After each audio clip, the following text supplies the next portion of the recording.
Hey, it's Ethan Skolnick for Five on the Floor on the Five Reasons Sports Network. This is the latest season ticket. The news came in today, what was expected.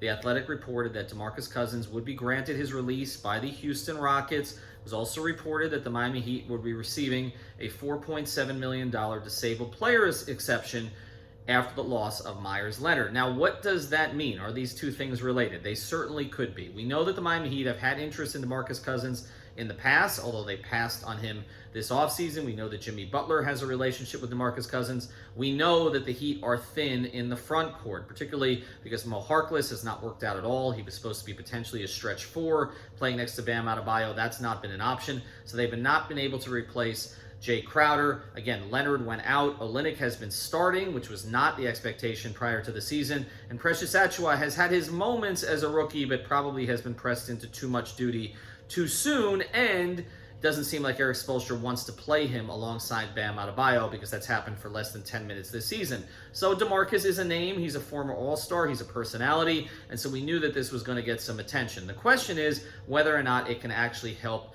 the Miami Heat. Now, I polled something a couple of days ago, and it got more than 5,000 votes on the Five Reasons Sports YouTube channel. Who's a better all-around player at this stage, Kelly Olynyk and DeMarcus Cousins?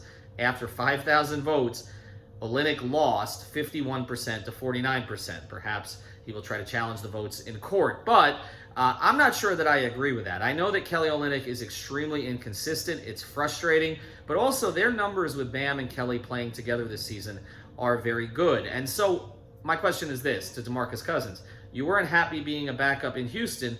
Will you be okay being a backup in Miami? If you're not going to start alongside Bam Adebayo, that's what's going to happen. You're going to come off the bench, maybe play a little bit with Precious, maybe be the center, and you have someone else sort of in there as the stretch four. Maybe, again, it's Iguodala, who's been playing entirely too many minutes lately.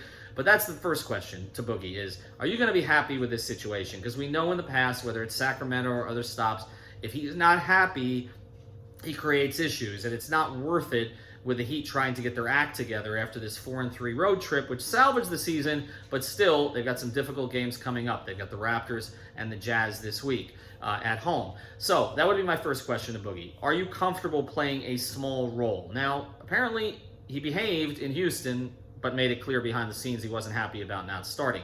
The second question I would have is for Erik Spoelstra.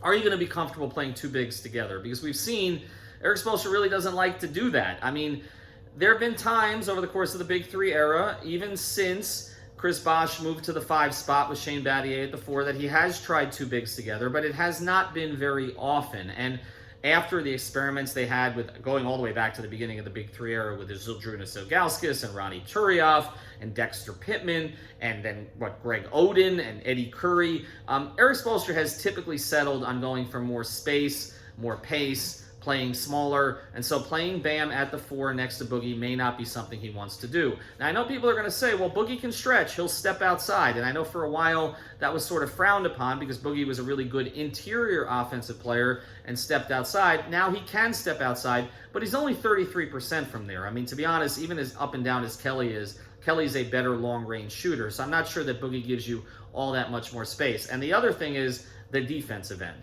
Boogie wasn't great there before he had two pretty, calamitous injuries.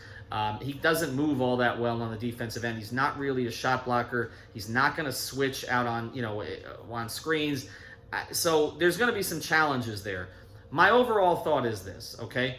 If it doesn't cost you that much, and in this case, it's not going to cost you a player, then it's something maybe worth looking at, taking a chance on, particularly if Jimmy wants it. They do need additional players in their front court rotation. They obviously don't trust Chris Silva to play any kind of minutes. That's been a dead roster spot. I mentioned Harkless, so adding another guy can't hurt, but I would get those questions answered first. The first question, again, for Boogie, are you comfortable playing a smaller role? The second question is something that Erik Spoelstra has to settle for himself. Are you comfortable playing him at all along with Bam Adebayo? So we'll see what happens. Again, Miami has the money to do this if they want to do it. Seems like the Lakers are not interested in bringing Boogie back after he got hurt with them last year and really wasn't able to contribute. But we'll see if it actually happens. Again, this is Ethan Skolnick.